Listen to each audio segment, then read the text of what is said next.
At 6:14 on a Tuesday morning, while I was still wearing my rescue jacket and lying half in a ditch on Route 16, trying to keep a 17-year-old boy calm while we cut him out of a rolled pickup, Preston Whitmore climbed into a yellow loader on my hayfield and drove the bucket straight through the hood of my John Deere 5075E. That tractor was not pretty. It had mud in the steps, baling twine in the toolbox, and a cracked orange warning triangle on the back. But the dealer had valued it at $47,300, and it was mine. It was parked on my 38 acres, behind my gate, inside my fence, facing the same pasture my father had cut hay from before Briar Glen Estates ever poured its first curb. Preston did not bump it by accident. He did not misjudge a turn. He lowered the bucket, gave the loader throttle, and folded green metal like a beer can. His wife, Lenora Whitmore, stood up by the fence in a red silk blazer and glossy boots that had no business being near pasture mud. She had one hand on a clipboard, and the other pointed at my tractor like it had personally offended her. I saw the video later, and her voice carried clear over the engine. "Keep filming," she said. "I want proof the HOA is finally civilizing that trash lot." One of Preston's crew asked her if they should wait for the owner. Lenora laughed and said, "The owner had years to stop being a nuisance." Then she looked right at the camera and called my tractor an unauthorized farm nuisance, as if a homeowners association could stand at a cattle fence, invent a phrase, and turn a working farm into a violation by saying it with enough perfume on. I came home at 8:02 that morning. I remember the time because my volunteer pager was still clipped to my belt, and the little screen blinked when I stepped out of my truck. My boots hit the gravel lane, and the first thing I noticed was not the tractor.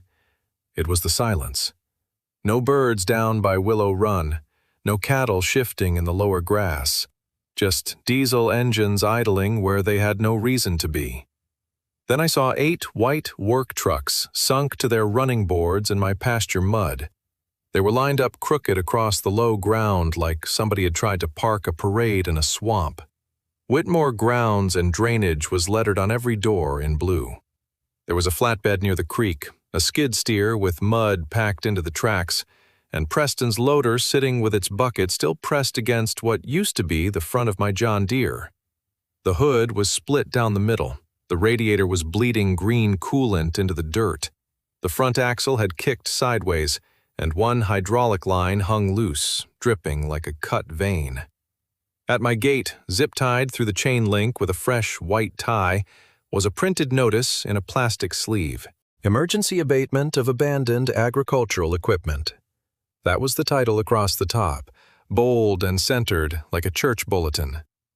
Under it, in clean, legal-looking language, Briar Glen Estates Homeowners Association gave me 24 hours to remove my own tractor, hay rake, and associated farm debris from what they called an association-controlled drainage buffer. If I failed, the paper said, the HOA would impose an emergency cleanup lien and seek recovery for equipment removal, contractor delay, and administrative enforcement costs. They had crushed my tractor first. Then they told me to move it. Lenora stood on the other side of the lane with 3 Briar Glen homeowners behind her, all of them holding coffee cups like they had come out for a show. Her red blazer looked sharp against the gray morning. Mine still smelled like gasoline, creek water, and the powder from an airbag. She saw me reading the notice and smiled. "Mr. Mercer," she said, loud enough for the neighbors, "you have been warned repeatedly. This is what happens when people ignore standards." I did not answer right away. I looked at the broken chain on my gate. I looked at the ruts cutting across the grass. I looked at the white trucks, every one of them inside the field, every one of them deeper in the mud than its driver had expected. Preston climbed down from the loader with his sunglasses on top of his head. He had mud on his jeans and a grin that told me he thought the hard part was over. "You can file your little complaint later," he said. "Right now we have permitted drainage work to finish." That was the moment Lenora Whitmore believed she had taken control of my land. She thought the field was some forgotten strip at the ragged edge of her subdivision, A dirty buffer the HOA had been too polite to clean up before she became president. She thought a red blazer, a clipboard, and a contractor with her last name made that true. What she did not know was whose name sat on the 1948 warranty deed. She did not know what the county survey crew had marked with yellow flags 2 days before she crossed my fence. And she had no idea that some of the best evidence against her was already watching from a bluebird box on a locust post. Stay with me, because by the next public HOA meeting, every one of those trucks was still sitting exactly where Lenora left them, behind a legal fence, while the sheriff's civil deputy read the deed out loud to a room full of people who had spent a week calling me crazy. But let me back up to where this actually started. My name is Dale Mercer. I was 52 years old then, a county road maintenance mechanic for Cedar County, Tennessee, and the volunteer fire captain for our little station outside town.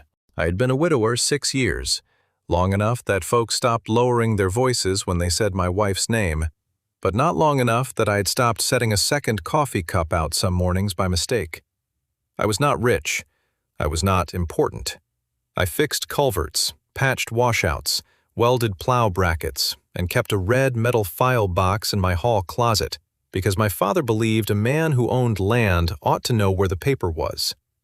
That box had deeds in it, tax cards, fence permits, old survey notes, receipts for gravel, letters from the county that most people would have thrown away after reading once. I kept them because Dad had kept them, and because machines break, memories soften, and boundaries only stay where they belong when somebody can point to the record. Lenora Whitmore did not think like that. Lenora was 48, polished hard enough to shine, with shoulder-length blonde hair, pearl earrings, a gold bracelet, and the kind of smile that looked less like kindness than a receipt. She was president of the Briar Glen Estates HOA, which sat along the east side of my farm behind a row of stone mailboxes and clipped hedges. Her husband, Preston Whitmore, owned Whitmore Grounds and Drainage, the company that did half the landscaping and nearly all the drainage work for the subdivision. That arrangement seemed convenient to everybody, until his trucks ended up trapped in my pasture. Lenora liked rules, but only when she was holding them. She liked property values, but only as a weapon. And from the first time she looked across her manicured backyards at my hay bales, my cattle fence, and my green tractor, she decided Mercer Farm was not a farm at all. It was a problem waiting for her to solve it. Mercer Farm sat just outside Cedar County's official town line, which meant the county fixed the road. The post office still called us Rural Route, and nobody from a subdivision board had ever had a legal reason to tell us what color a barn ought to be. It was 38 acres, not a kingdom and not a hobby. Hayfield on the high side, low, wet pasture down toward Willow Run Creek, a narrow gravel farm lane running along the east fence, laid down long before anybody thought to name a subdivision Briar Glen Estates. In August, the grasshoppers came up in clouds when I walked it. In February, the bottom ground held water and made a sucking sound around your boots. That east fence was where the two worlds touched. On my side were locust posts, woven wire, hay bales, a green tractor, and a couple of cattle that believed every bucket carried feed. On their side were patios, outdoor kitchens, white pergolas, and back windows tall enough for people to stand with coffee and look disappointed at nature. Briar Glen was newer, much newer. The first houses went in around 2006, when my father was still alive and still suspicious of anyone who wore loafers to talk about land. The developer put in curbs, storm drains, ornamental maples, and one of those stone entrance signs with uplighting that made the place look like a dentist's office after dark. Dad watched all of it from our side of the fence. He did not hate them. He just understood something I was slow to appreciate. When farm ground becomes scenery for people who did not buy the farm, sooner or later, somebody mistakes the view for ownership. My father's name was Russell Mercer, and he kept records the way some men keep pocket knives. Not fancy, not because he expected trouble every morning, but because he had lived long enough to know trouble gets brave when paperwork is missing. He had a gray, fireproof cabinet in the spare bedroom. Inside were warranty deeds, tax parcel cards, old survey pin sketches, fence permits, letters from the county road department, drainage correspondence, and yellowed receipts for gravel that had been spread before I was born. He labeled folders in block letters with a black marker: East Fence, Willow Run, Farm Lane, Subdivision Plat. When he died, I almost moved all that paper into a shoebox. Then I heard his voice in my head telling me not to be stupid on purpose. So I bought a red metal file box, transferred every folder, and kept it in the hall closet where I could grab it if the house caught fire.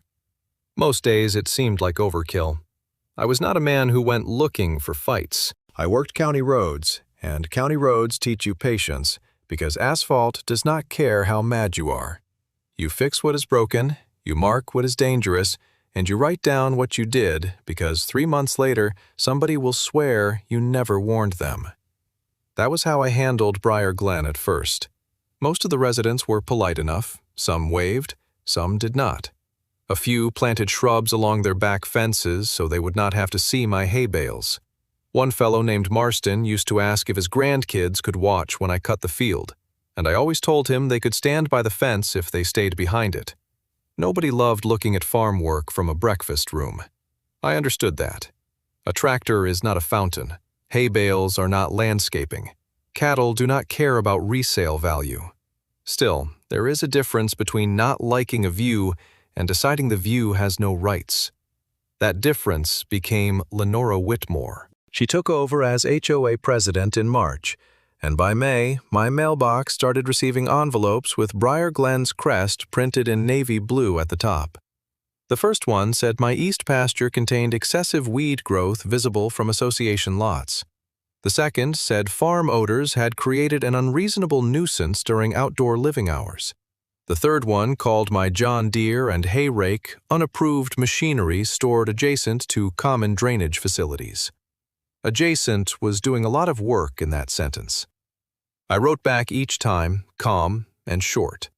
I included a copy of my Tennessee Agricultural Use Assessment card, my county tax parcel map, and a plain reference to Tennessee's right to farm protections under Tennessee Code Annotated, Title 43, Chapter 26. I did not threaten them. I did not insult them. I just told them Mercer Farm was not part of Briar Glen Estates, had never been subject to its covenants, and remained in lawful agricultural use. That should have ended it. It did not. Lenora's first public insult came at a June board meeting I did not even attend. A neighbor who still had more sense than courage sent me the audio from his phone. The meeting room sounded like folding chairs, paper cups, and people trying not to breathe too loudly while Lenora warmed herself over her own importance. She was talking about the east boundary. "We cannot keep pretending that dirty service entrance to our neighborhood is acceptable," she said. "No buyer should have to sit in a breakfast room and look at a mechanic's junkyard." A man asked whether Mercer Farm was actually inside the HOA. Lenora paused just long enough to make the question sound embarrassing. "It affects our property values," she said. "That makes it our concern." That was the whole philosophy, right there. If it bothered them, it belonged to them. If it embarrassed them, they had authority over it. If I owned it, that was a technicality she planned to talk over. A week later, Preston Whitmore appeared near my fence line with 2 men, a mallet, and a bundle of wooden stakes with pink ribbon tied to the tops. I saw them from the barn and walked down slow, wiping grease off my hands with a rag. Preston had a clean white pickup parked on Briar Glen's side, and 1 boot already pressed under my bottom wire, like he was testing whether it would lift. "Morning," I said. He did not answer morning back. Men like Preston considered courtesy a surrender if they gave it first. "We're marking drainage access," he said. "Old easement to Willow Run. HOA has rights through here." "Through my pasture," I said. "Through the buffer," he said. I looked at the stake he had already driven. It was 2 feet on my side of the fence, angled crooked in the damp dirt. "Do you have the easement document?" I asked. He smiled like I had asked to see the moon's receipt. "It's on the plat," he said. "You'll get notice." That was enough for me. I did not pull the stake. I did not raise my voice. I took out my phone and photographed it from 3 angles. Then I photographed his truck, his license plate, his men, the mallet, the pink ribbons, the fence posts on both sides, and my own boots standing beside the wire. Preston watched me do it and shook his head. "You country boys love making albums," he said. "I like remembering where things happened," I said. That afternoon, after I finished replacing a washed-out culvert on Old Mill Road, I drove to the Cedar County Records office. The place had fluorescent lights, old tile, and the permanent smell of toner and paper dust. Behind the counter was a clerk named Janice Bell, who had known my father and had never once been impressed by a blazer. I asked for the original Briar Glen subdivision plat, not the glossy map from the HOA website, the recorded plat, the one with signatures, stamps, and notes nobody reads unless something has already gone wrong. Janice rolled her chair to a side terminal, typed for a while, frowned, and then disappeared into the back. When she came out, she had a large page and a plastic sleeve, and a look I had seen on mechanics when a simple noise turned into a transmission job. "Well," she said, spreading the plat on the counter, "here's their drainage note." It looked harmless at first, a few lines about storm water flow, maintenance access, and Willow Run. Nothing dramatic. Nothing that would make a president in a red blazer think twice. Then Janice tapped a small reference printed near the east boundary. So small I almost missed it. "See that?" she said. "This plat note points back to a separate deed book, 1948. I leaned closer. She looked over her glasses at me and lowered her voice. "I'd bet you a biscuit nobody at Briar Glen ever pulled that one." 3 days after Janice showed me that little 1948 reference, Cedar County got one of those hard summer rains that does not fall so much as unload. It started at 2:20 in the afternoon and kept hammering until after dark. Ditches filled, culverts burped leaves, Willow Run turned brown and fast, and the low corner of my pasture did what it had done since my grandfather's time. It held water, then let it go slow. Over in Briar Glen, 3 backyards along Wexford Court flooded up over the patio stones. Not into houses, not above foundations, but enough to float mulch, drown a row of hydrangeas, and send pictures flying through the neighborhood text chain before the rain had even stopped. By the next evening, Lenora had a packed HOA meeting and a villain picked out. Me. I did not go, but 2 people sent me recordings. One was audio, one was video from the back row, shaky and half-blocked by a man's shoulder. Lenora stood at the front table in a cream blouse, pearls, and that red blazer folded over the chair behind her like a warning flag. She had photographs on a projector. Muddy patios, standing water, a child's plastic slide tipped sideways and 6 inches of runoff. "This is what happens when adjacent drainage facilities are neglected," she said. She did not say Mercer Farm at first. She was too careful for that. She let the room get angry. She let people mutter about insurance and mosquitoes and property values. Then she clicked to an aerial map with my east pasture shaded in pale blue. That map was not from the county tax office. It was a Briar Glen exhibit. It made my field look like a forgotten strip attached to their common area, which was a neat trick if you did not care where recorded boundaries actually were. Lenora tapped the screen with a laser pointer. "This buffer has been ignored for years," she said. "The association has attempted cooperation. The owner has refused basic maintenance. We now have an emergency."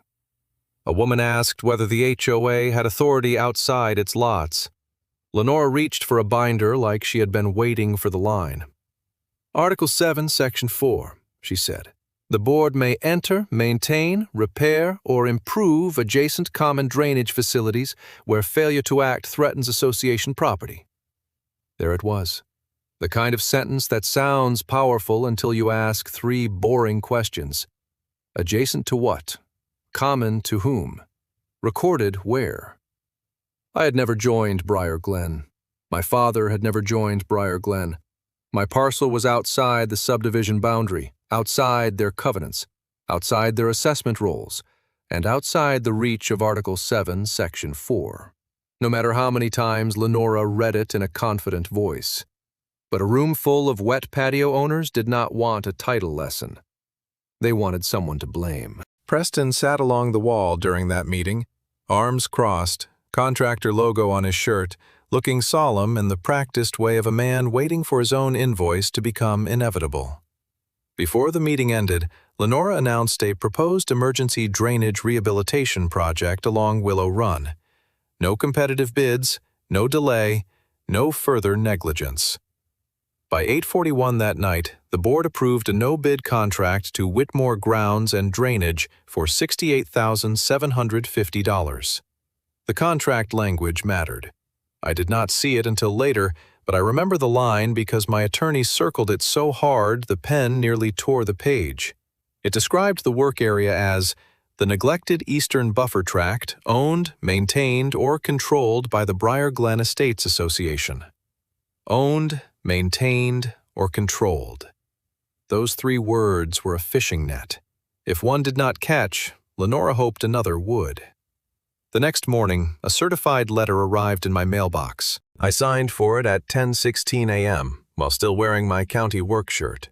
The return address was Briar Glen Estates Homeowners Association, but the envelope had Preston's office postage meter on it.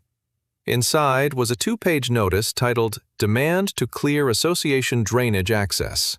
It gave me 72 hours to remove my John Deere tractor, my hay rake, and all stored agricultural implements from the east pasture. It said failure to comply would result in towing fees, contractor delay charges, an emergency cleanup lien, and referral to the Cedar County Nuisance Board. I stood in the kitchen and read it twice. Then I set it on the table beside my coffee and laughed once. Not because it was funny, but because sometimes foolishness gets dressed up so nicely you have to admire the tailoring. I did not call Lenora. I did not call Preston. I made copies. That afternoon I went to the sheriff's office with a folder under my arm. I did not stomp in demanding that somebody arrest my neighbors. That is not how land disputes work, and any man who has worked for a county longer than a week knows it. Deputies do not become surveyors because you are mad. I asked to file a trespass notice. I gave them my parcel number, the east boundary description, photographs of Preston's stakes, and a copy of the HOA letter threatening entry.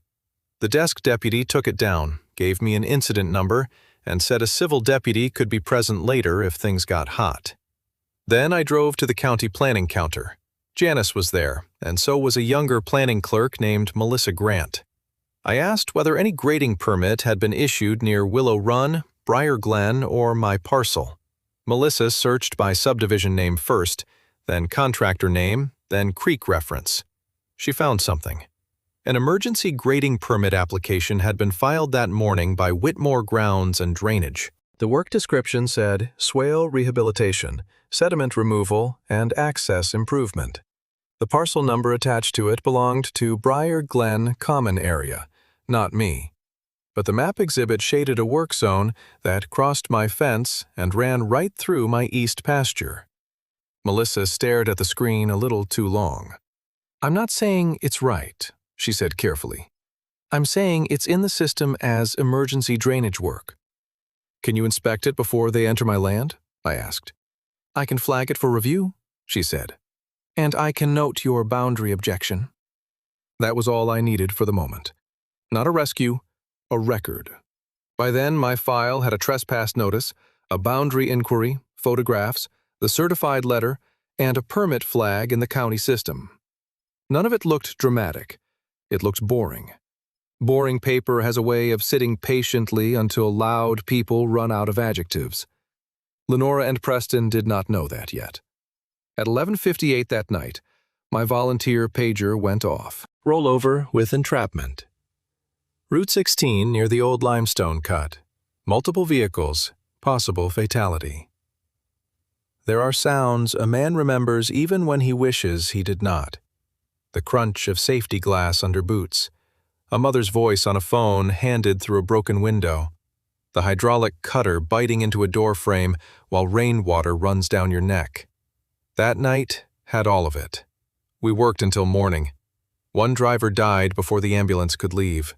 A teenage boy lived because 6 tired volunteers and 2 deputies did their jobs in the dark and did not stop when the metal fought us.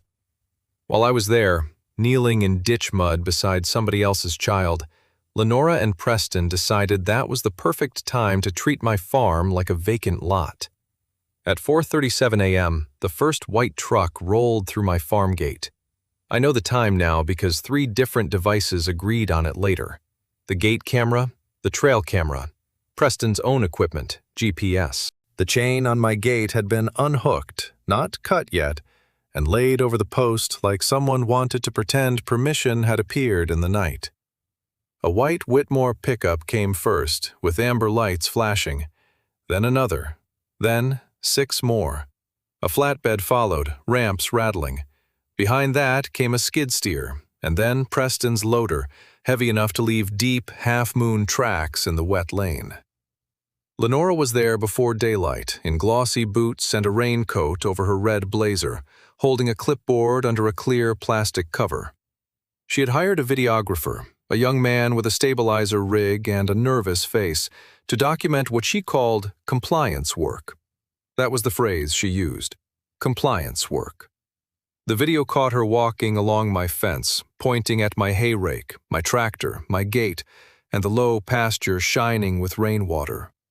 "We gave notice," she said. "We have authority under Article 7, Section 4. Make sure you get the condition of this property. It's important the residents see what we've been dealing with." The trucks did not stay on the lane. They fanned out across the pasture, tires biting deep. One driver hesitated near the tractor because I had left the John Deere parked on firm ground by the swale, exactly where I used it to pull the hay rake. Preston climbed down from his pickup, looked at the tractor, and then looked back toward Lenora. "It's blocking the pass," one of his men said. Lenora did not hesitate. "Then clear it." The man asked, "Do we move it with a chain?" Preston laughed. The microphone on Lenora's hired camera caught every word. "Move the junk or move through it," he said. Then he climbed into the loader and chose the second option. I got home from Route 16 with dried blood on one sleeve, creek mud on both knees, and the kind of tired that makes every sound arrive half a second late. The sun had cleared the tree line by then, bright and unfair, shining over my east pasture like nothing important had happened there. Then I saw the loader bucket still nosed into the John Deere, and the morning snapped sharp again. The front axle was bent hard to the left. The radiator had split open and drained coolant into a dark patch under the engine. The hood was folded back on itself, green paint cracked down to bare metal, and both hydraulic lines on the right side were torn loose. One front tire sat at an angle that made the whole tractor look ashamed.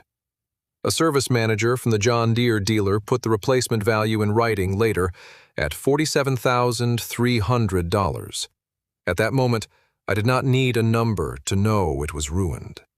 I'd rebuilt enough machines to understand when steel had gone past repair and entered testimony. 8 white trucks sat behind it, sunk deep in the pasture. Mud had swallowed the tires almost to the hubs on 2 of them. The flatbed was angled toward Willow Run, its rear wheels spinning just enough to polish the rut. The skid steer had stopped near my hay rake, tracks packed brown. Preston's loader idled like a dog that had been caught with feathers in its mouth. Neighbors had gathered along the Briar Glen fence. Some wore bathrobes, some held phones. A few had the excited look people get when they think trouble is happening to somebody lower on the ladder. Lenora stood near my gate in her red blazer, spotless from the waist up and splattered below the knee. She looked at my county rescue jacket, then at my truck, then at my face, and decided the audience was large enough. "Mr. Mercer," she said, "you look like a homeless man guarding weeds." Nobody laughed loudly, but 2 people smiled. That was worse. She stepped closer, keeping to the gravel like the mud might be contagious. The association is done asking permission from people who do not understand property values. This area affects every family behind that fence. My field, I said. Your nuisance, she said. That was when I saw the deputy's cruiser coming down the lane. Lenora had called first. I learned that from the dispatch note later. She had reported an agitated property owner interfering with a permitted HOA drainage project. That was a neat little sentence. It made her the responsible one, the loader a tool, and me the problem arriving late to my own land. Deputy Carl Henson stepped out with his notebook already in hand. Carl was not a friend, exactly, but in Cedar County you know the men who work nights, wrecks, and storm closures. He had seen me hold flashlights at accident scenes. I had seen him stand in sleet directing traffic around trees. He looked at me, looked at my rescue jacket, then looked past me at the crushed tractor. "Dale," he said, careful. "Tell me what I'm looking at." Before I could answer, Lenora stepped in. "Deputy, we have an emergency permit," she said. "He has obstructed association drainage access with abandoned machinery. Our contractor is trying to protect homes." I took out my wallet, handed Carl my driver's license, then opened the folder I had set on the passenger seat the day before. I gave him a copy of my deed, my tax parcel card, the certified letter from Briar Glen, and the trespass notice number from the sheriff's office. "I'm not arguing boundary in the mud," I said. "I own this parcel. They entered through my gate. I want them off my land, and I want the damage documented." Carl gave me a look that said he appreciated the sentence more than the situation. Lenora tried to interrupt twice. Preston said something about Article 7. A man from the crew kept muttering that they had orders.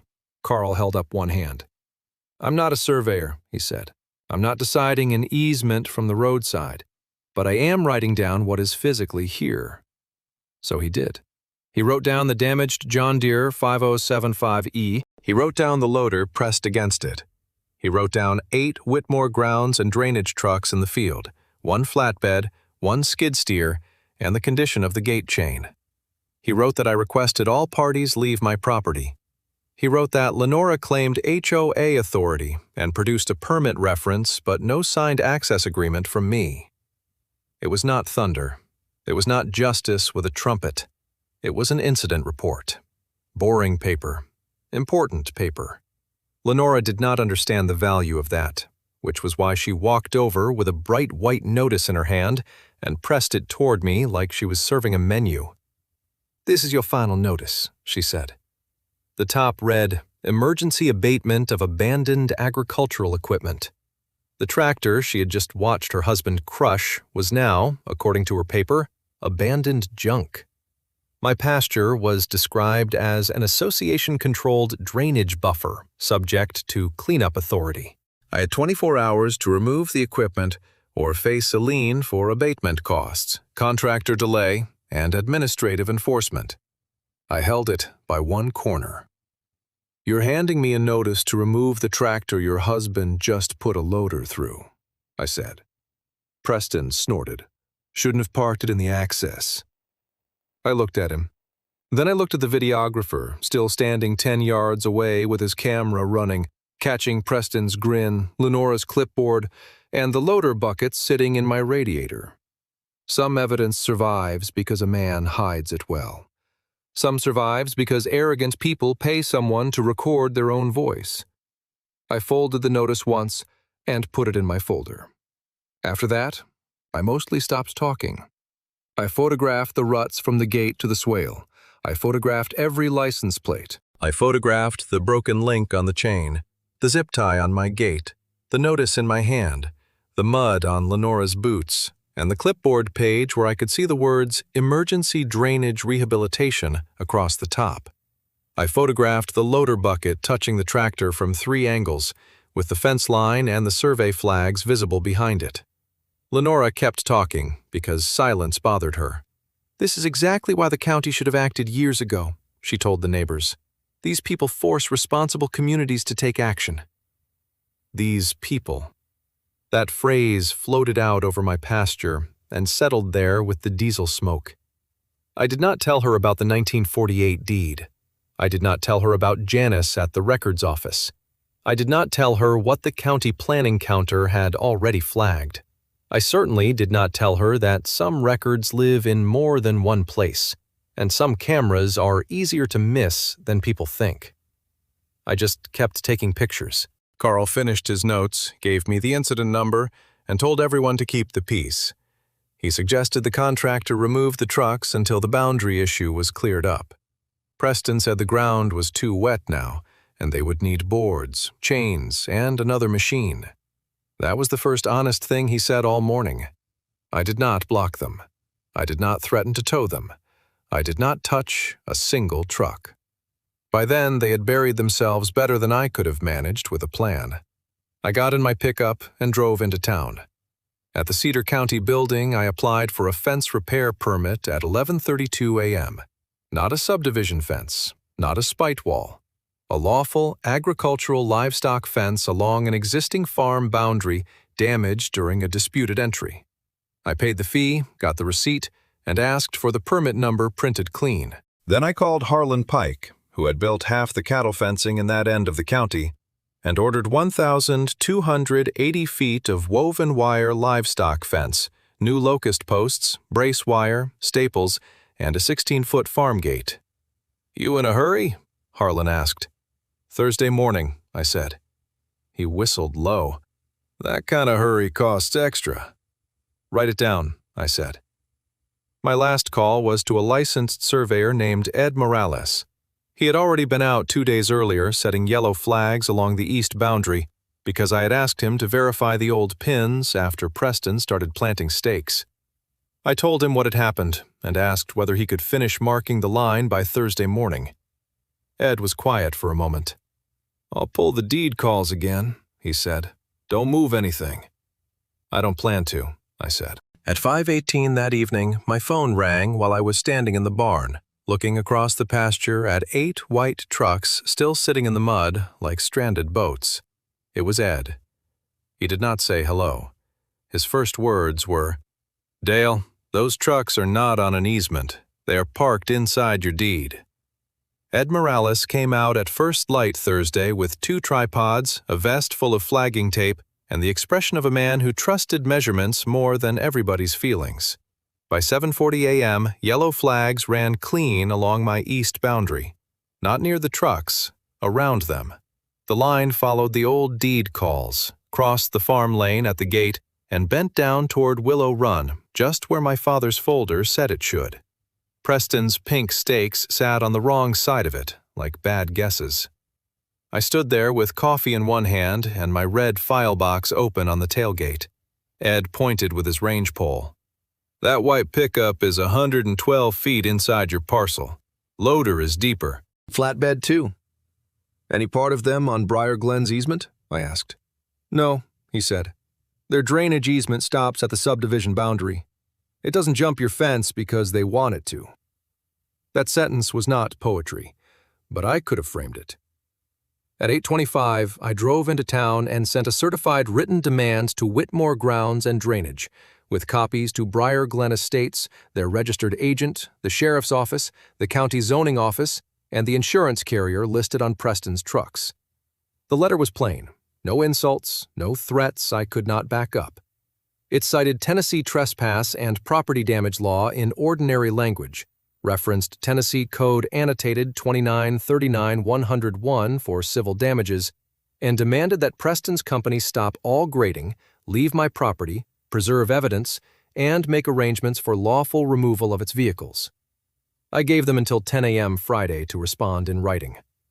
I listed what they had to preserve: all video, all GPS logs, all dispatch records, all contracts, all emails about the emergency drainage project, all permit applications and maps, all communications with Briar Glen's board. I also told them not to alter, wash, repair, move, or destroy any equipment involved in the entry without notice to me, my insurer, and the sheriff's civil deputy. That sounded excessive until you remember Preston had already used a loader as an argument. Lenora did not receive caution as a gift. She received it as a dare. I saw her email later, after the HOA lawyer had to produce board communications. It went out at 11:06 that morning to the Briar Glen board. Subject line, Mercer Bluff. She wrote, "He is trying to scare us with farm paperwork. These rural owners always fold when real lawyers appear. Preston says the equipment will be out as soon as the ground dries, and the field will be Briar Glen's clean eastern edge before the summer home tour. Do not engage with his theatrics." Farm paperwork. That was what she called the deed. While Lenora was reassuring her board, county planning was starting to sweat. Melissa Grant called me from the planning counter just after noon. Her voice was careful, the way people sound when they are standing beside a mistake, but cannot say so yet. "Mr. Mercer," she said, "we located the emergency grading package." "I figured you had." "The parcel number on the application is Briar Glen Common Area," she said, "but the exhibit attached to it appears to show work outside that parcel." "It shows my field." There was a pause. "It is a marked-up copy of an association map," she said, "not the county tax map. I've flagged it for supervisor review, but because it was filed as emergency drainage work, the permit has not been formally stopped yet." "Noted," I said. "I'm sorry I can't say more." "You said enough to write down," I told her. That afternoon, Harlan Pike arrived with 2 men, a post driver, rolls of woven wire, and a trailer stacked with locust posts. He looked across the pasture at the trapped trucks and lifted his eyebrows. "You want the fence where Ed flagged it?" he asked. "Exactly where Ed flagged it." "You want me to ask what happened?" "No." "Good," he said. "I charge extra for stories." We started rebuilding the damaged perimeter fence on my surveyed line. I had a county agricultural fence permit in my pocket, stamped and numbered. I had Ed's survey flags in the ground.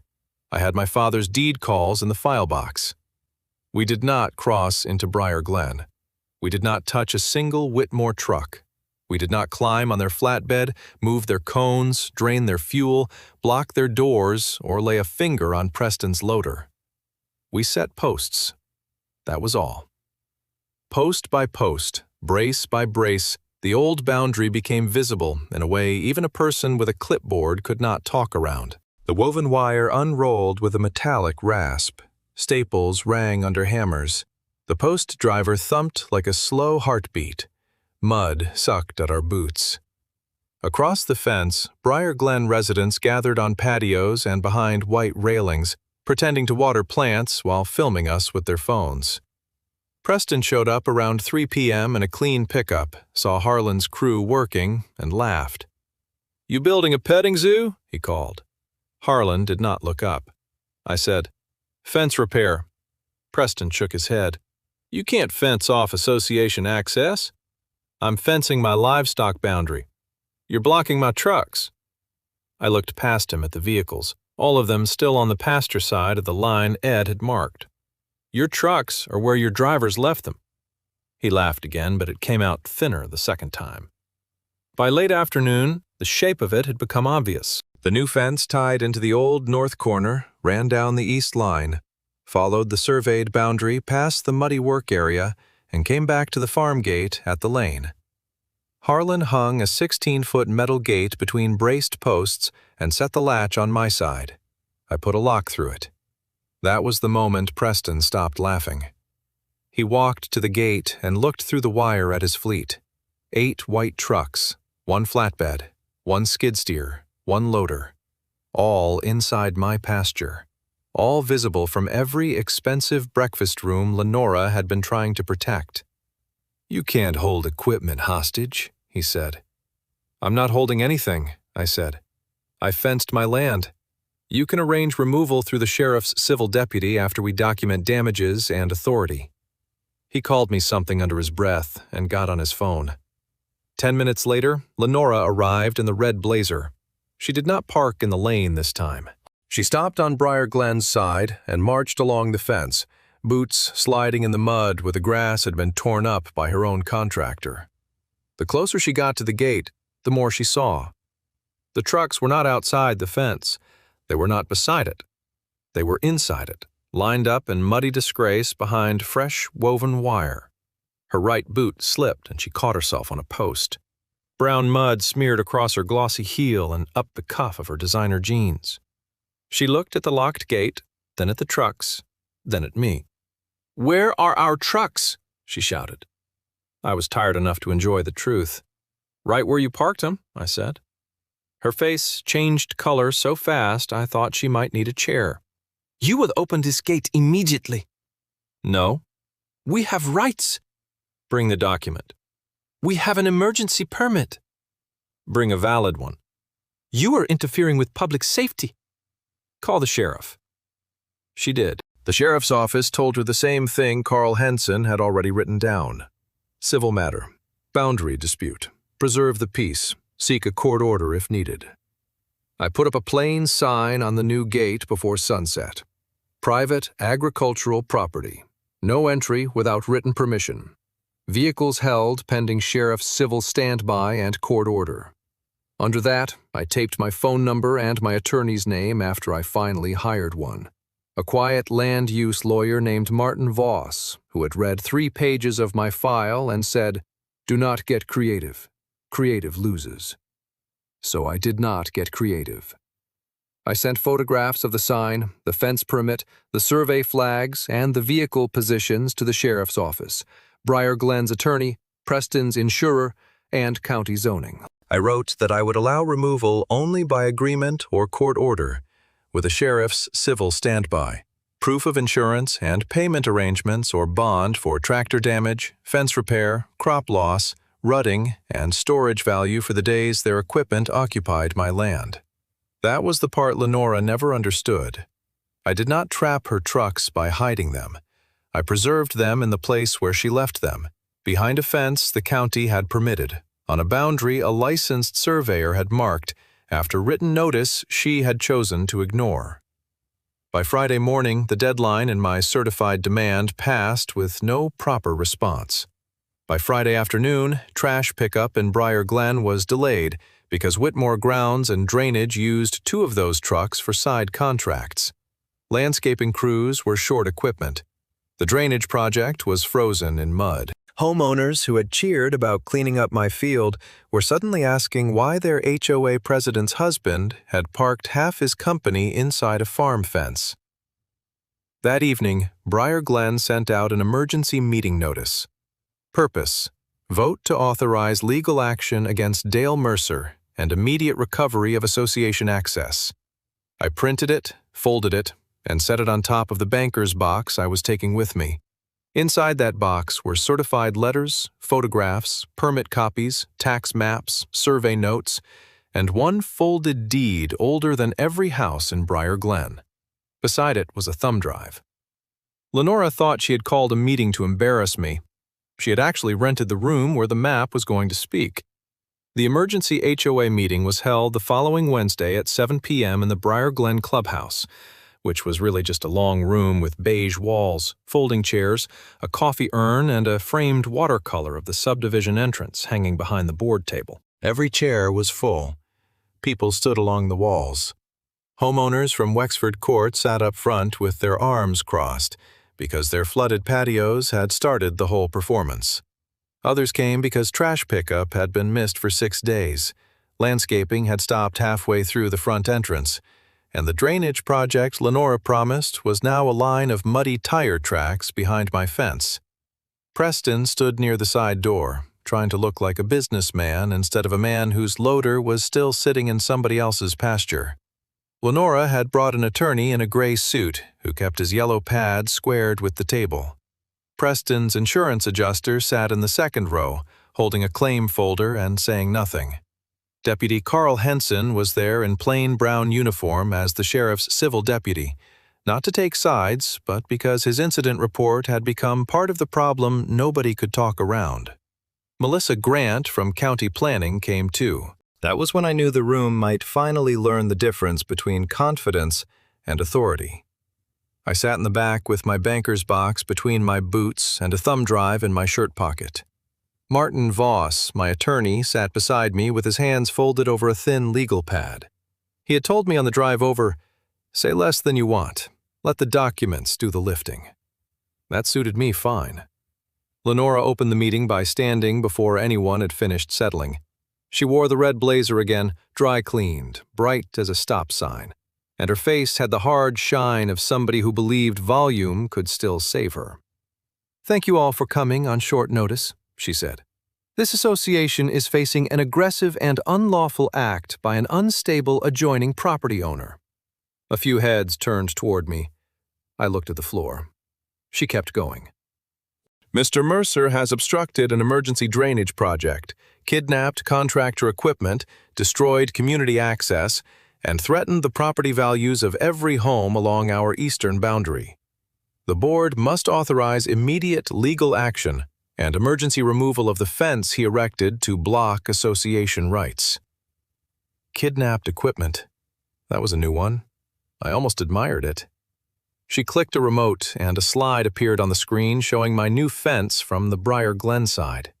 The angle made it look like the fence had appeared out of nowhere, a rural ambush against white trucks and suburban order. She did not show the broken gate chain. She did not show the crushed tractor. She did not show the yellow survey flags. "We cannot allow one man's hostility to endanger this neighborhood," she said. "Tonight I am asking the board to vote." Martin leaned toward me and murmured, "Now." I stood. It took a second for the room to realize the unstable adjoining property owner had not come to shout. "Before you vote," I said, "would the board like the county planning clerk to verify the parcel documents on the screen?" Lenora smiled without warmth. "Oh, by all means, Mr. Mercer," she said. "Read your little farm papers if it makes you feel important." That was the last sentence she owned in that room. I carried the banker's box to the front table and set out 3 documents, not 20, not a pile meant to impress people by weight. 3. A certified copy of the 1948 warranty deed, the current Cedar County tax parcel map, the recorded Briar Glen subdivision plat. Then I stepped back. Melissa Grant came forward reluctantly, because clerks do not enjoy being pulled into rooms full of angry homeowners. But she was the county planning clerk, and Lenora herself had invited the county into the matter when she filed an emergency grading permit. Melissa put on her reading glasses, unfolded the deed, and compared the legal description to the tax map. The room made little noises at first. Chairs creaked. Someone coughed. The coffee urn clicked. Then Melissa stopped moving. She traced the old deed call with one finger, then looked at the subdivision plat, then back at the tax map. "The east pasture and farm lane are reserved to the Mercer parcel," she said. Lenora's attorney leaned in. "Reserved in what sense?" Melissa swallowed. "Owned. The 1948 warranty deed describes this acreage as part of the Mercer tract. The Briar Glen plat shows its boundary here." She tapped the page. "The association drainage easement stops at the subdivision boundary. I don't see language extending it into Mr. Mercer's parcel." That was the first silence. Not complete silence, not yet, but the kind where people stop whispering and start listening with their faces. Lenora's attorney reached for the plat. "Article 7, Section 4 permits maintenance of adjacent common drainage facilities." Melissa nodded carefully. "I cannot interpret covenants for you, but the recorded subdivision boundary does not include the Mercer field. Adjacent does not make it common area." That sentence landed harder than any insult I could have thrown. I took out the permit application copy next. "This is what Whitmore Grounds and Drainage filed," I said. "Emergency grading permit. Parcel number belongs to Briar Glen Common Area. Map attached shows my pasture shaded as association-controlled land." Melissa looked at the permit packet. She had seen it before on a screen, but paper has a different way of accusing people. She held the marked-up exhibit beside the county tax map, and her face went pale enough that even the back row noticed. "This exhibit is not the county map," she said. "No," I said. "It appears to be an association common area map with an added shaded work zone." "That work zone is my field." "Yes," she said quietly. "It crosses the recorded boundary." Lenora stood up too fast. "This is a misunderstanding. The project was filed under emergency conditions. We relied on professional interpretation." Preston stared at the floor. His insurance adjuster opened his folder. Martin Voss stood then, calm as a man asking for salt. "There is more, but we will keep it limited. Mr. Mercer served a preservation demand. Some video was already in our possession. Some was provided because your contractor created it. Some came from fixed cameras on Mr. Mercer's property." Lenora's eyes snapped toward me. That was when I saw her understand the Bluebird box, though nobody had said Bluebird box yet. I plugged the thumb drive into the clubhouse laptop. The first clip came from the solar trail camera I had mounted inside a Bluebird box on a locust post the previous winter because coyotes had been worrying calves near the creek. It had a clear view of the farm gate. The timestamp read 4:37 a.m. On the screen, a white Whitmore truck rolled through my gate in the dark with amber lights flashing. Then another. Then another. The room watched the chain come off the post. They watched the trucks enter. They watched Lenora walk into frame with her clipboard held under plastic. Nobody spoke. The next clip came from my gate camera, backed up to the cloud through a little cellular unit my nephew had installed after fuel cans went missing the year before. It showed the same entry from a different angle. It showed the chain being cut after the first truck was already inside, because the gate had swung back and snagged. A man in the third row said, "They cut his chain?" Lenora said, "That is out of context." So I gave them context. The third clip was from Lenora's own hired videographer. That footage had come to us because my certified demand required preservation, and because Preston's insurer had enough sense to ask what the company had recorded before everybody started forgetting. The image was smooth, bright, and close. It showed Lenora at my fence before sunrise, telling the crew where to go. "We gave notice," she said on the video. "Get the condition of this property. The residents need to see what we've been dealing with." A worker asked, "Do we wait for the owner?" Lenora's recorded voice answered, "The owner had years to stop being a nuisance." Then the video followed Preston toward the tractor. A crewman said, "It's blocking the pass." Lenora said, "Then clear it." The room seemed to lean toward the screen. Preston laughed on video. "Move the junk or move through it." Then came the loader. Metal folded with a sound that made two people gasp. The bucket drove into the hood of my John Deere, shoved it sideways, and tore the front end open. Coolant spilled dark in the camera light. The videographer had kept filming because Lenora had told him to keep filming. Then came the line that ended her presidency before anyone voted on it. Lenora stepped closer to Preston, not realizing the microphone was still catching her, and said, "Once it is torn up, the old man will not have anything left to argue with." The room went silent, for real. No coffee urn, no chairs, no whispers. Just that sentence hanging over the polished clubhouse floor like diesel smoke over wet grass. I did not look at Lenora. I looked at the board members. One woman had a hand over her mouth. Another stared at the table. The treasurer, a thin man with reading glasses, looked like he had aged 5 years in 10 seconds. Martin advanced to the next evidence file. Preston's own dash camera showed his lead truck crossing the farm gate at 4:37 a.m. The GPS export from the loader showed the same path. Ed Morales' survey overlay placed the parked trucks 112 feet inside my parcel at the nearest point, more for the loader and flatbed. Not on an easement, not on common area, not in a gray zone. Inside my deed. Deputy Henson stepped forward then. He had not rescued me. He had not taken my word for it in the mud. He had watched the documents, the map, and the video meet each other in public. He opened his notebook. "For the record," he said, "my incident report from Tuesday morning notes damage to Mr. Mercer's tractor, multiple Whitmore vehicles inside the field, a cut gate chain, and Mr. Mercer's request that all parties leave the property. Based on what has been shown tonight, Any vehicle removal should be handled through civil order or written agreement, with proof of insurance and preservation of the equipment as potential evidence. Lenora's attorney stood slowly. Deputy, are you saying the association cannot retrieve its equipment?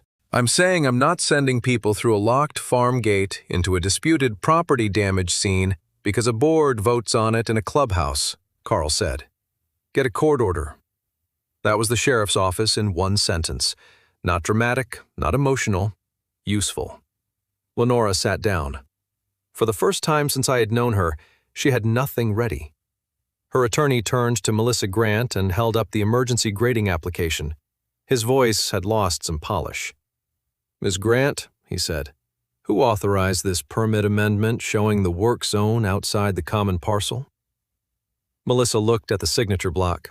She looked at Preston. Then she looked at Lenora. The initials here are LW, she said, and the contractor certification line lists Preston Whitmore's license number. 2 weeks later, Cedar County Chancery Court was so full the bailiff had to bring in extra chairs from the hallway. That was not because people suddenly loved property law. It was because Briar Glen had sent out an emergency assessment notice for legal fees, equipment recovery, drainage delay, and potential damages arising from the Mercer boundary dispute. The moment Lenora's mistake became everybody's invoice, the neighborhood found time to attend court.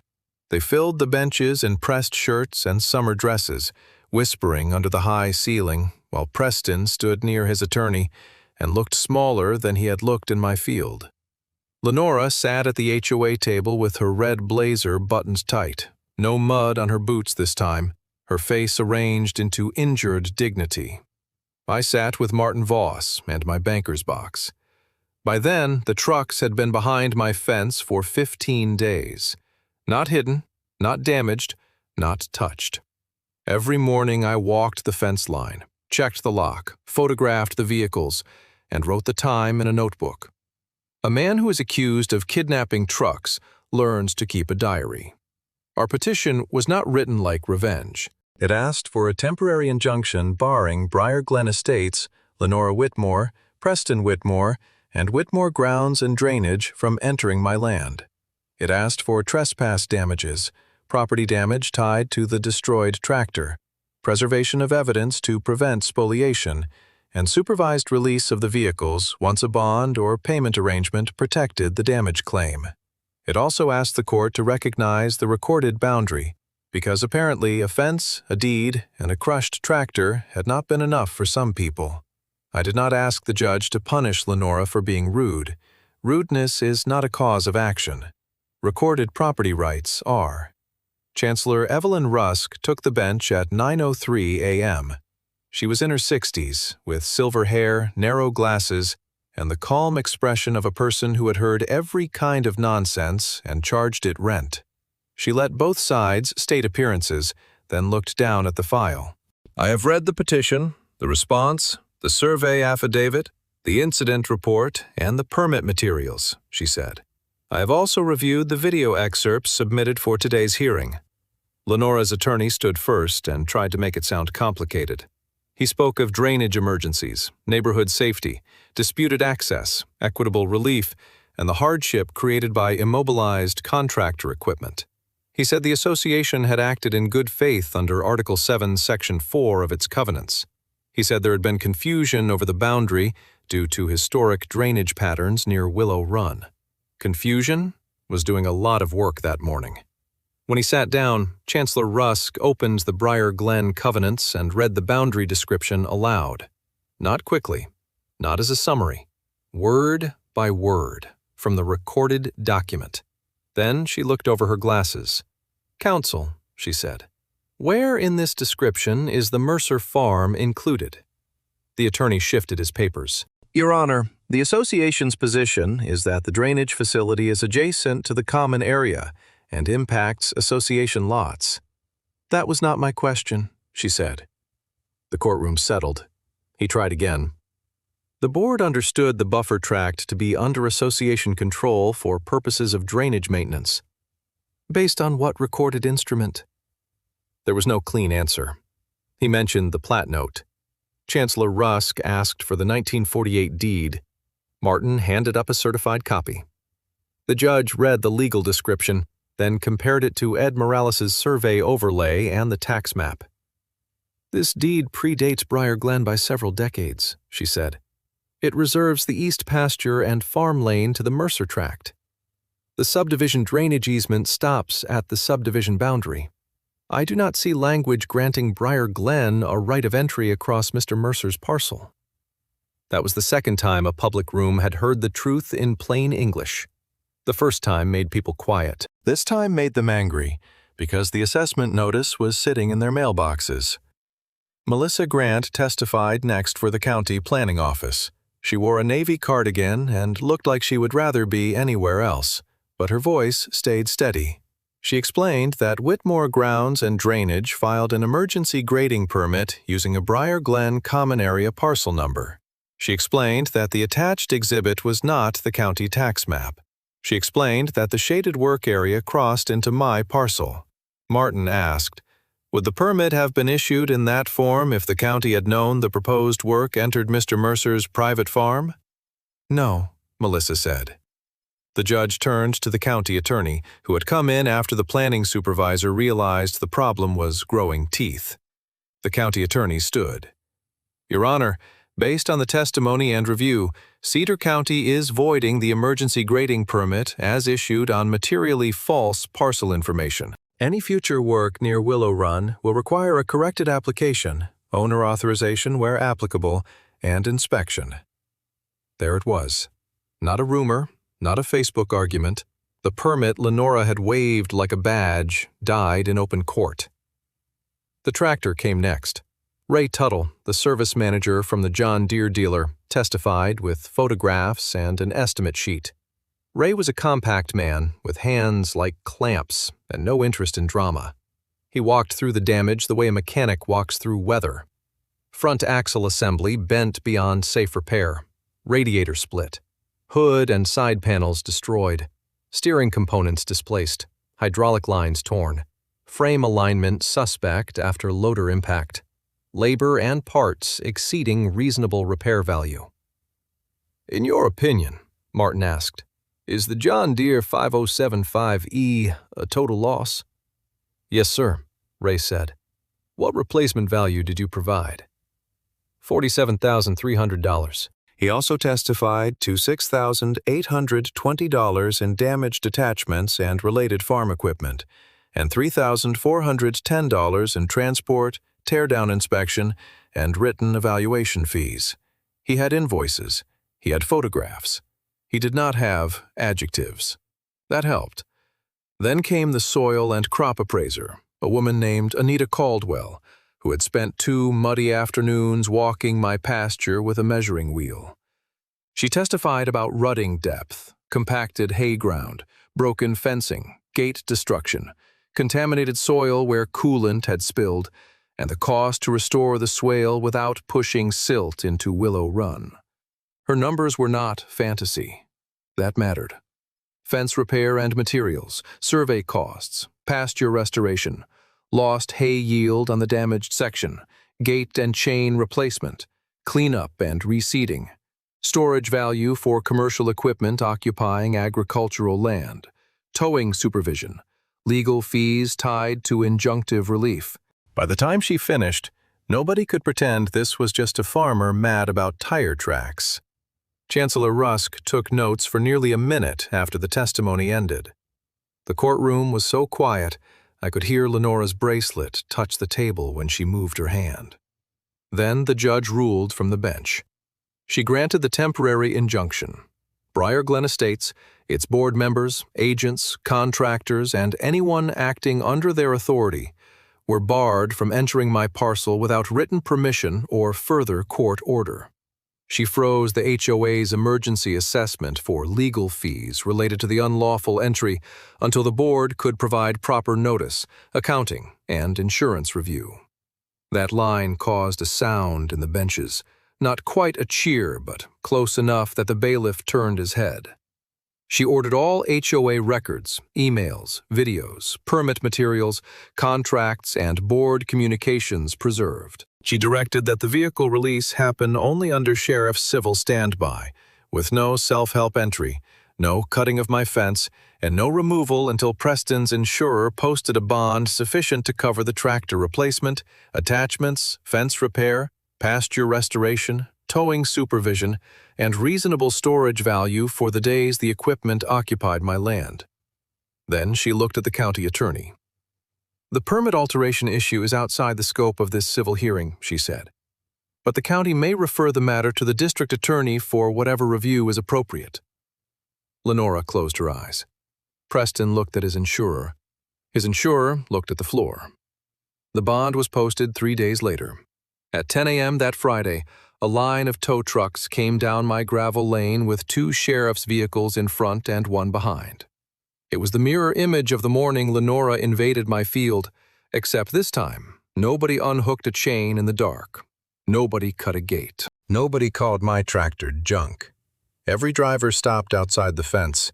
Deputy Henson walked to my truck and said, "Dale, court order's in place. You ready to unlock?" I read the order again because my father did not raise me to trust a hurry. Then I unlocked the 16-foot gate and swung it open. One by one, the tow drivers asked permission before crossing. That small courtesy did more for me than I expected. They laid boards in the mud, hooked chains under sheriff supervision, photographed each vehicle, and winched the trucks out slow. Preston stood by the lane with his arms folded, watching other men rescue his company from the hole he had driven into. Lenora did not come onto the property. She stayed behind the Briar Glen fence, pale and stiff, while neighbors watched from patios that had gone very quiet. The loader came last. Its bucket still had green paint scraped along the edge. When it rolled past me on the lowboy trailer, I thought about the sound it made going through my tractor hood. Then I thought about Chancellor Rusk reading the deed aloud, and the anger left me in a way I did not expect. Not forgiven, just unnecessary. The court order had done what shouting never could. It made everyone wait at the gate. Lenora's collapse did not happen in my driveway. That would have been too small for what she had done. It happened in the same Briar Glen clubhouse where she had called me unstable.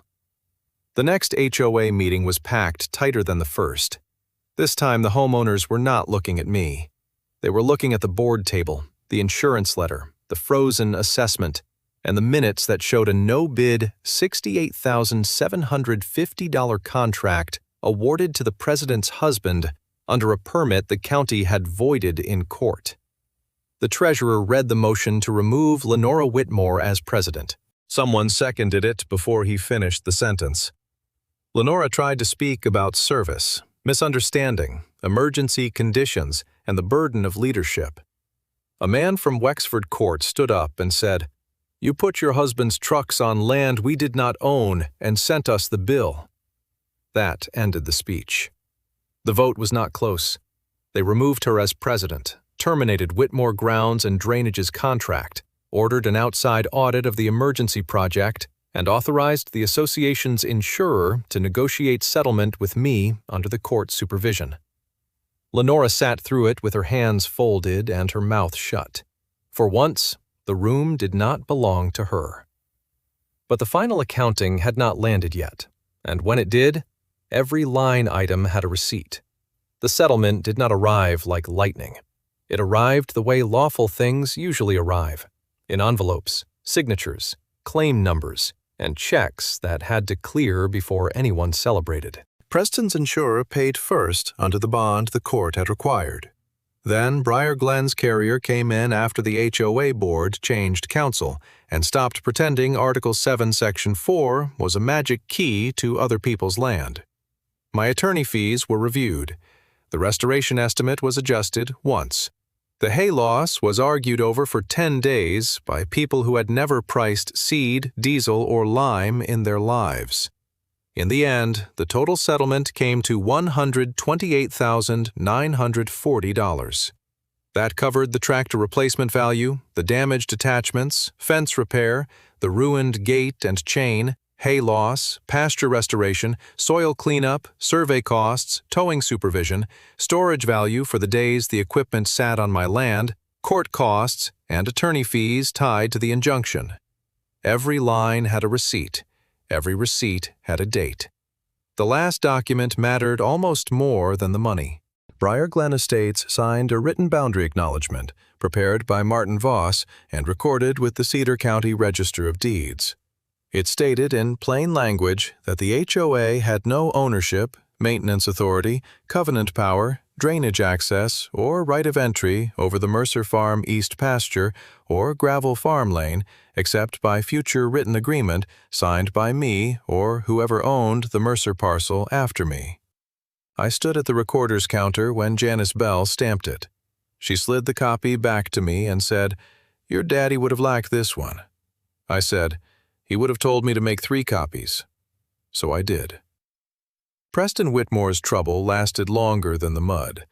The county referred the permit issue for review, and the state licensing board opened its own file after receiving the court order, the voided permit, and the testimony about the wrong parcel number. His contractor license was suspended pending review.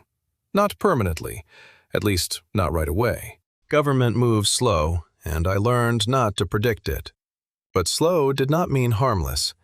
For months, every time one of Preston's white trucks rolled through town, people saw more than a drainage company. They saw the fleet that had been fenced inside a hayfield because its owner trusted a shaded HOA map more than a recorded deed. That kind of reputation does not tow out clean. He lost 2 commercial maintenance contracts before September. The county stopped accepting emergency permit applications from his company without supervisor review. His own insurer raised questions about whether intentional property damage had been represented honestly in the first notice of loss. Preston had always liked parking his trucks in a neat white row at the front of his shop, logos facing the road. After court, that row looked like evidence. Lenora's fall was quieter, but it cut deeper, because she had built her life around being obeyed in rooms with folding chairs. She lost the HOA presidency, then lost her committee appointments, then stopped getting copied on emails where decisions were actually made. Homeowners who had once nodded along when she talked about property values now asked about insurance premiums, legal bills, and why a no-bid contract had gone to her husband in the middle of an emergency she had exaggerated with a bad map. At the first regular meeting under the new president, a retired accountant named Ruth Coleman, the clubhouse was full again.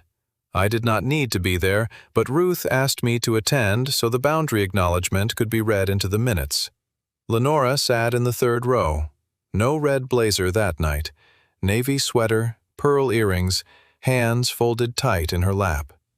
Ruth stood at the front table and read the new rule slowly. "The association has no authority beyond its recorded boundary," she said. "No board member, officer, committee chair, contractor, or agent may enter adjoining private land, direct work upon adjoining private land, or represent adjoining private land as association property without a recorded easement or written owner authorization reviewed by council." Nobody clapped. They did not need to. Lenora sat through every word without looking at me. That was the public part people remember. Not because anyone shouted, because nobody did. The farm took longer to heal than the meeting room. Mud ruts do not care that a judge agrees with you. Compacted pasture has to be opened back up. Seed has to be spread. Fence corners have to be checked after the first hard rain. The low ground near Willow Run stayed scarred for a while, dark lines in the grass where truck tires had sunk and spun. I bought a replacement John Deere from the same dealer, another 5075E, used but clean, with fewer hours and a seat that did not lean left like the old one had. Ray Tuttle knocked a little off the price, not out of pity, he said, but because he was tired of seeing me drive past the lot looking irritated. The first time I brought that tractor home, I parked it in the same general place as the old one, but not because I was daring anybody. That was where the work was. Hay does not move itself just because a court order has a gold seal on it. Harlan's fence stayed exactly where Ed Morales had marked it. 1,280 feet of woven wire, tight on locust posts, braced at the corners, with the 16-foot gate hanging square over the gravel lane. On the gate post, I bolted a small metal tag with the county fence permit number stamped into it. It was not large. It was not decorative. You had to be close to read it. I liked it that way. By October, the pasture had begun to look like itself again. The grass came in patchy at first, then thicker after a second seeding. The cattle stopped avoiding the lower corner. Willow Run went back to making its small sound under the sycamores. Briar Glen's back windows still faced my field, but the people behind them had gotten less interested in correcting it. Every now and then, somebody from the subdivision waved. Most of them waited until Lenora was not around. I never did become a man who enjoyed conflict. People get that part wrong when they hear how it ended. They think satisfaction means you liked the fight. I did not. I would rather have spent that summer cutting hay, fixing culverts, and drinking coffee on my porch, without learning how many ways a person can misuse the word buffer. But I did enjoy watching the record do its job. There is a clean feeling in that. A deed matching a survey, a permit matching a fence, a timestamp matching a lie, a judge reading the same words your father saved in a folder 40 years before anybody thought to challenge them. One evening after the settlement cleared, I sat on the porch with a cup of coffee gone lukewarm and watched the sun drop behind the west ridge. The new tractor was parked by the barn, green paint catching the last light. Down in the pasture, the cattle moved through the grass where Preston's trucks had once sat buried to the hubs. Their bodies made soft shadows over ground that had been measured, damaged, argued over, paid for, and restored. The red file box sat inside by the hall closet again. Not on display, not locked away like treasure, just where it belonged.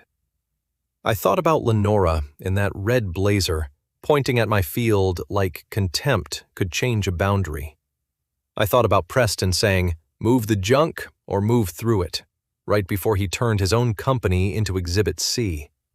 I thought about my father's block letters on old folders and Janice tapping that tiny note on the plat. Quiet paperwork can be heavier than any loader bucket.